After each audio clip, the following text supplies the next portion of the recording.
From the New Arts and Media Studios in Milwaukee, I'm Charles Purcell. This is The Log. I'm going to clear a few things off my desk today.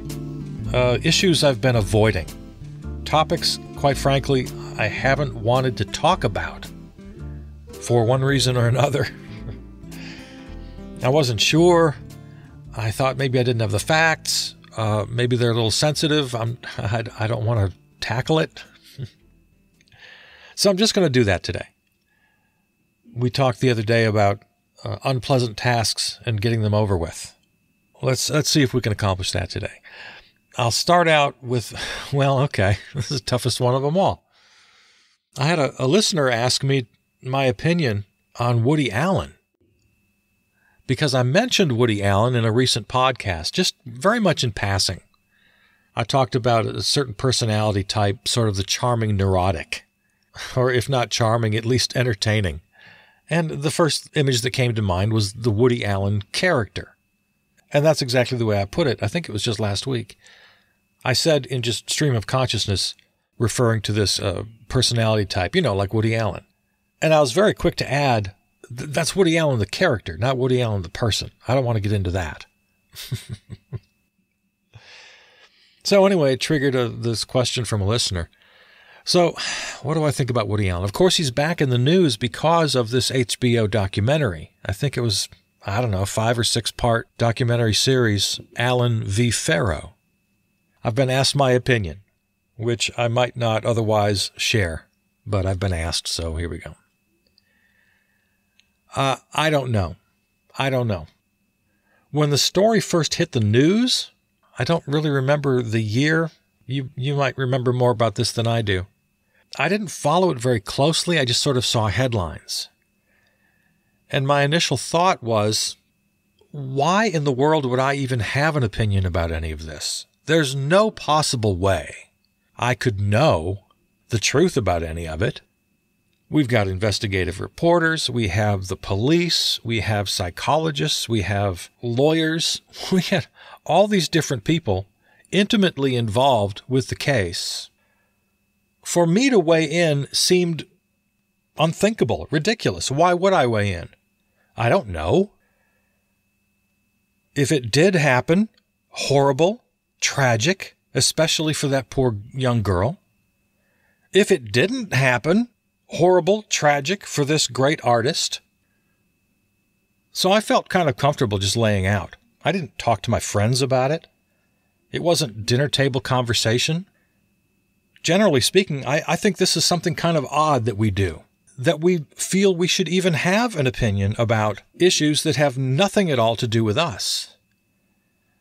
But there are lots of stories in the news that have absolutely nothing to do with us. Now, on a larger scale, certainly we want to know about child abuse, child sexual abuse. We want to know about the inequities of the judicial system when it comes to these cases. So in that sense, I find it perfectly reasonable that one would be interested, and the HBO documentary did get into some of these layers, and I thought, to the benefit of anyone watching, great, we should know these things. We should be concerned about these things. But let's be honest. That's not where people are. They're into the salacious details. They're into the gossip factor. And I'm trying to think off the top of my head now of other cases. I guess maybe the most recent case would be the Meghan Markle story, where there are some aspects to the story that, yes, indeed, any decent person should be interested in. Systemic racism, lack of support for those in mental health crisis. Go back to one of the more sensational stories in the last several decades, and that, of course, the O.J. Simpson trial.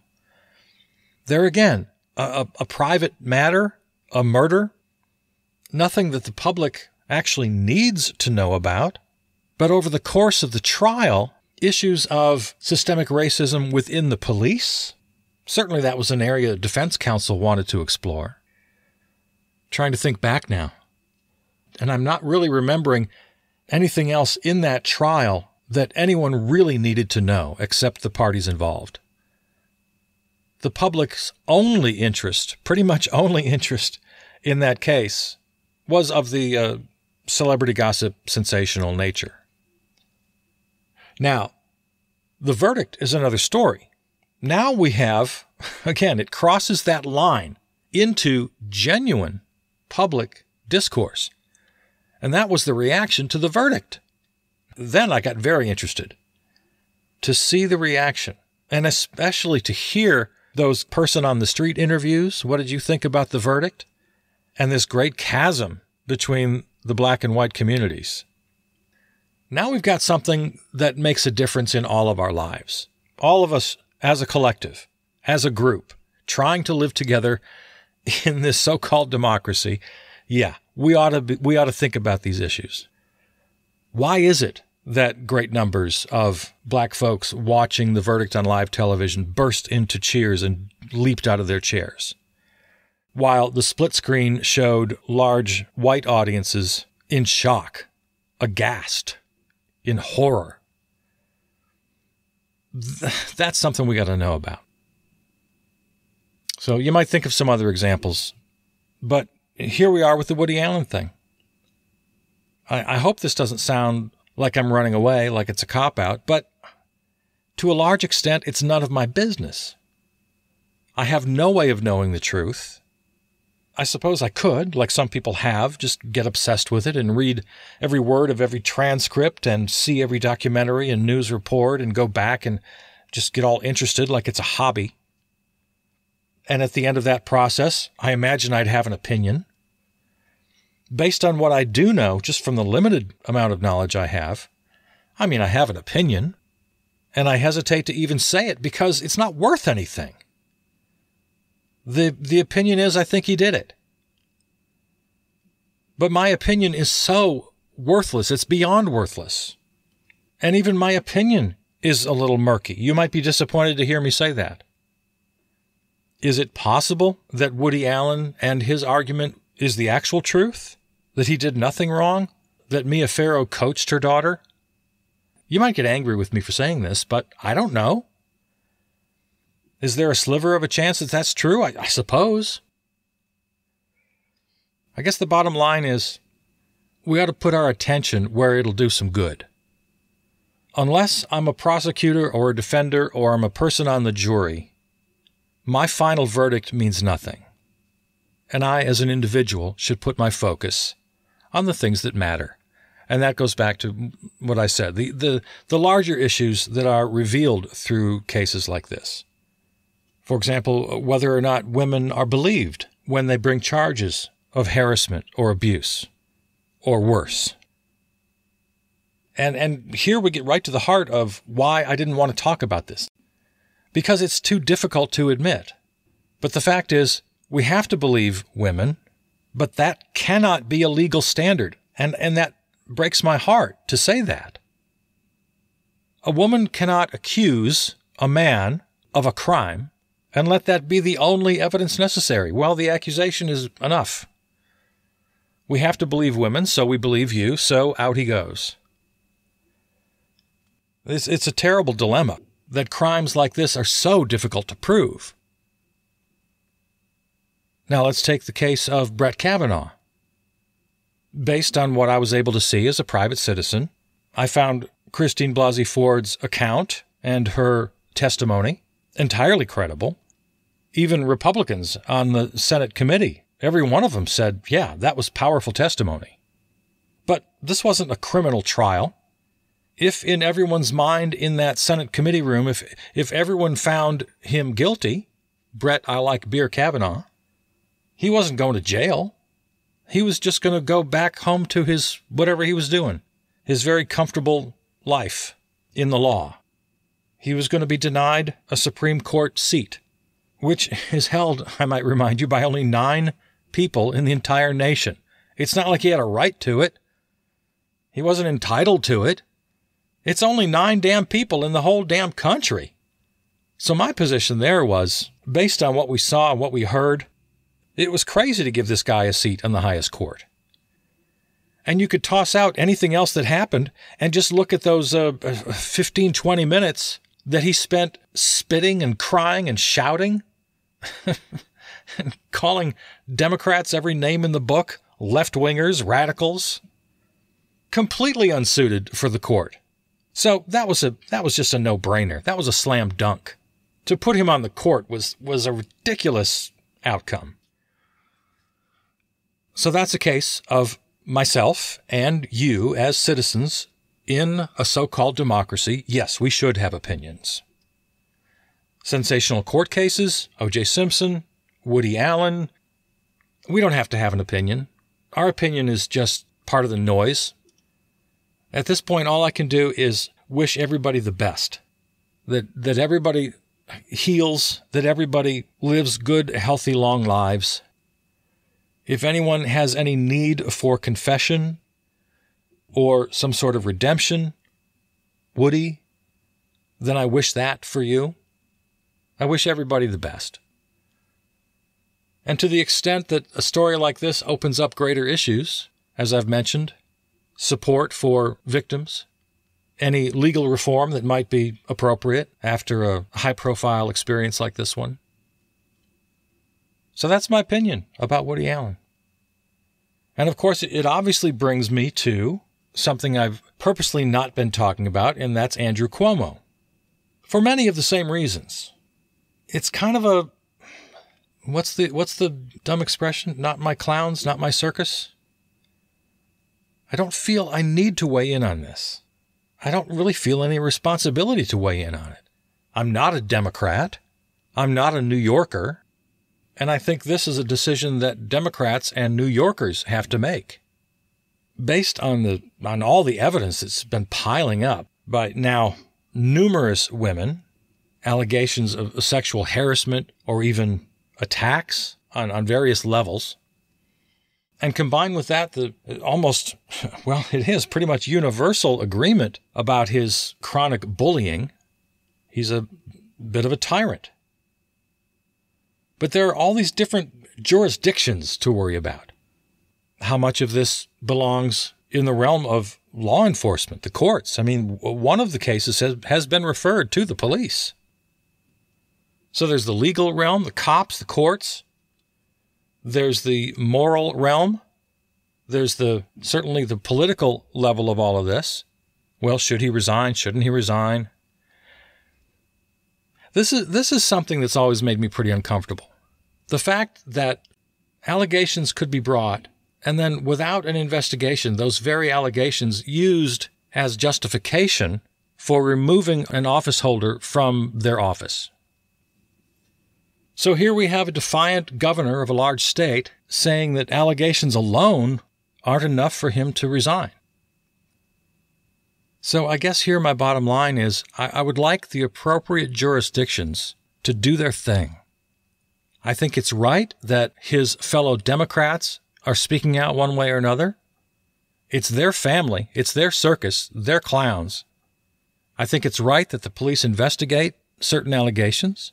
I think it's right that there be some sort of investigation within whatever powers the state legislature has. If there are ethics committees, or I'm not exactly sure how it works, but certainly there are mechanisms within government, within every government, state, federal, otherwise, to investigate these sorts of things. And at the risk of sounding cowardly, I want to let myself off the hook. I don't think my opinion means anything, and to weigh in is just to add to the noise. If I were a citizen of New York, based on everything I know, yeah, I'd say it's time to resign. Absolutely. Kind of like I said about Kavanaugh. You're not entitled to the job. There are 50 governors in the whole damn country. You don't have to be one of them. This is not carved in stone. So there you go. I think Woody Allen is probably guilty, but I don't feel it's necessary for me to even have an opinion on that verdict. The larger issues raised within the story, yes. As a citizen, I want to advocate for any reform that might be needed in family courts, in women's rights, sure.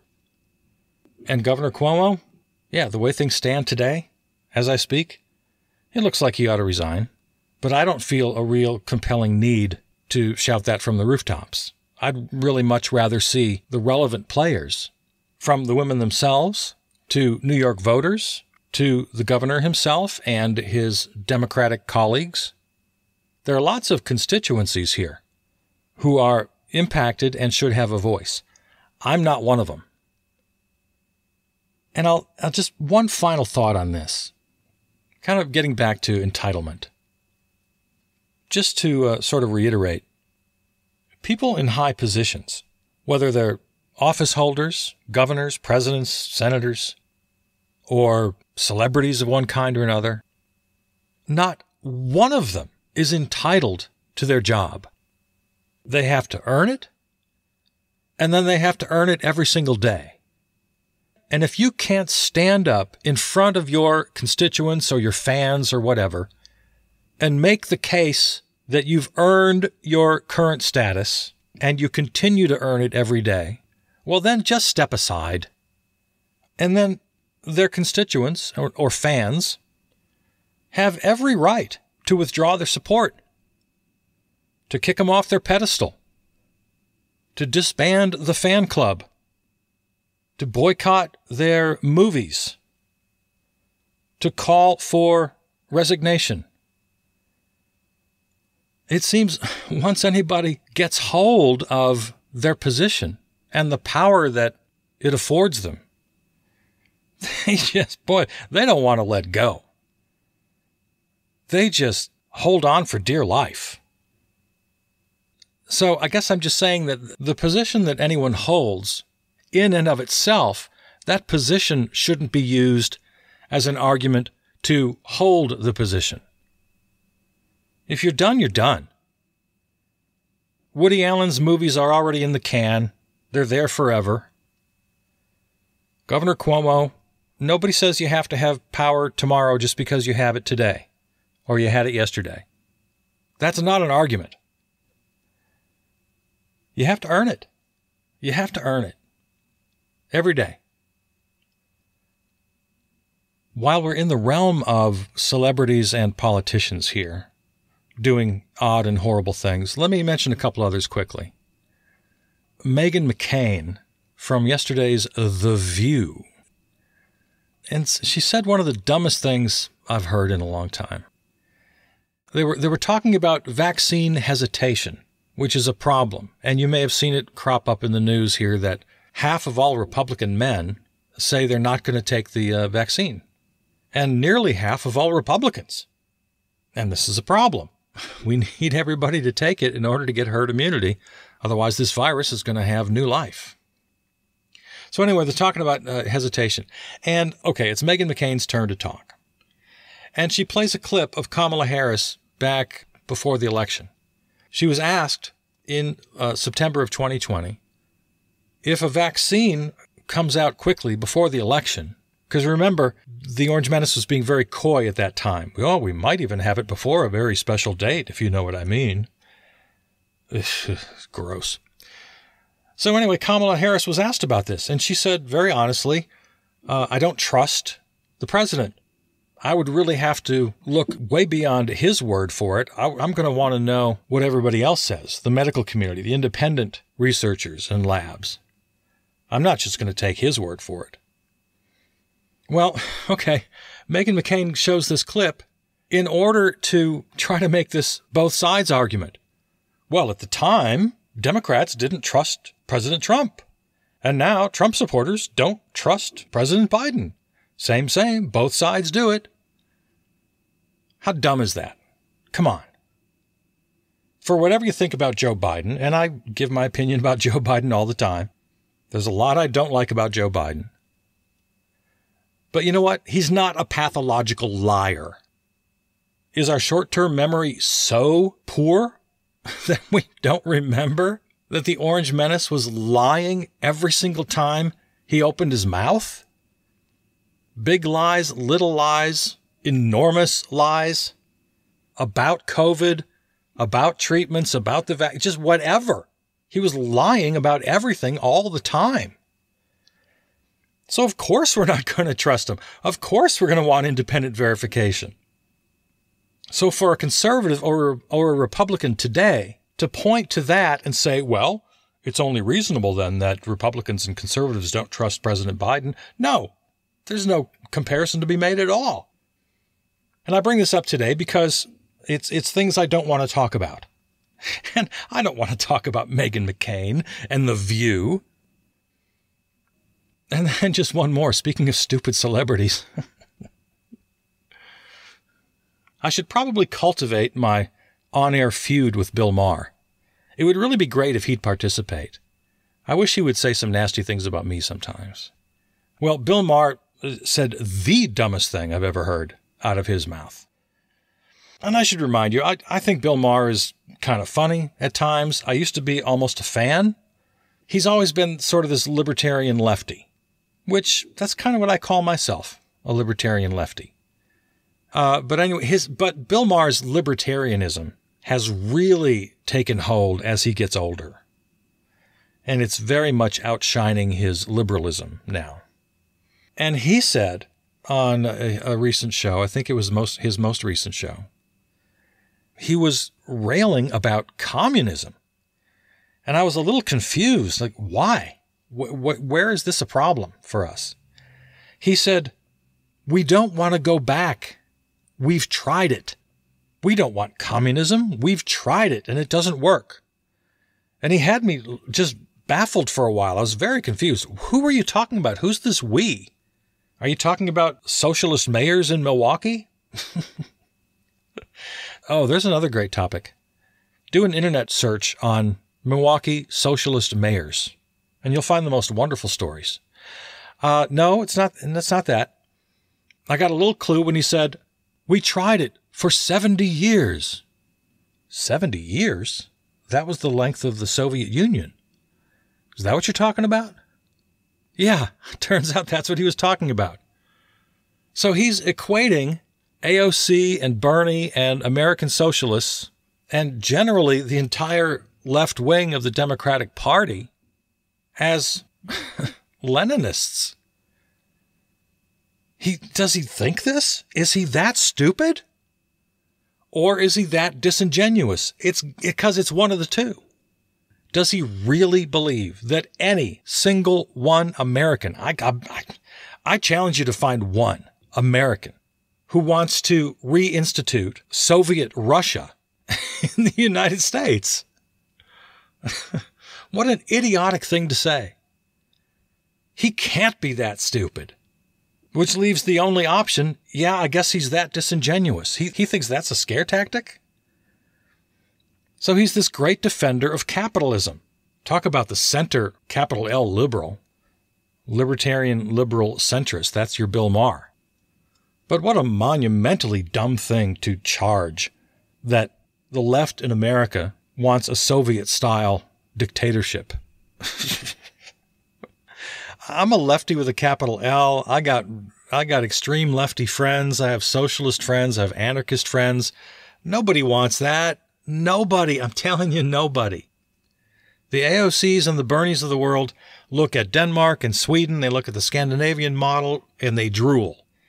And they rightfully say, let's just do that. There's no reason in the world we can't do that. We can have free public tuition. We can have free childcare. We can have Medicare for all. We can have all of these things. We can have a basic social safety net so people are secure in their lives.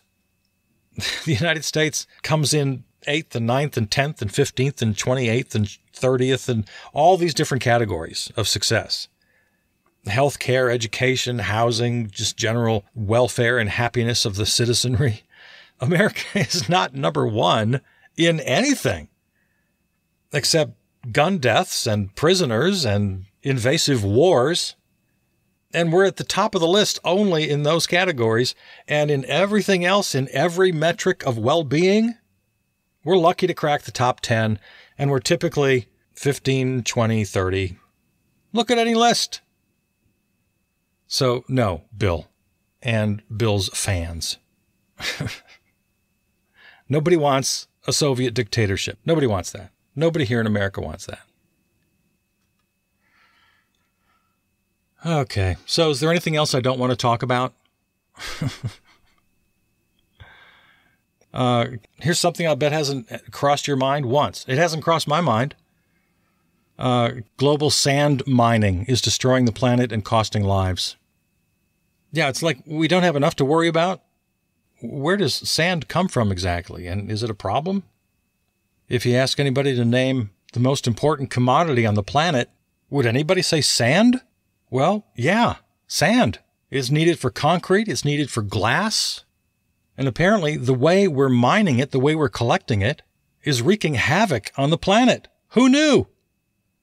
We got a new problem to worry about here. My advice, though, is when you hear stories like this, don't think of it as one more thing to worry about. Just put it in the same drawer, and that drawer being we have to stop consuming. Stories like this always fit very neatly into that general category. Of course, we have needs. We can meet our needs without killing the planet.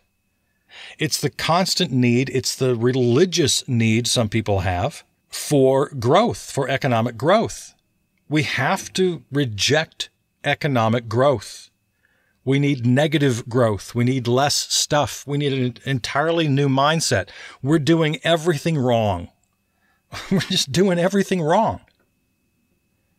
So, yeah, when you hear this story about sand and its overmining and its detriment on the natural environment, it's just another case to file under the big category, consumption. And the only way to stop overconsumption is to change the way we do business. Even in the midst of all this really sort of progressive left-wing legislation going through the House of Representatives, and with this fantastic Save America, Rescue America Act, or whatever they're calling it, none of them question this.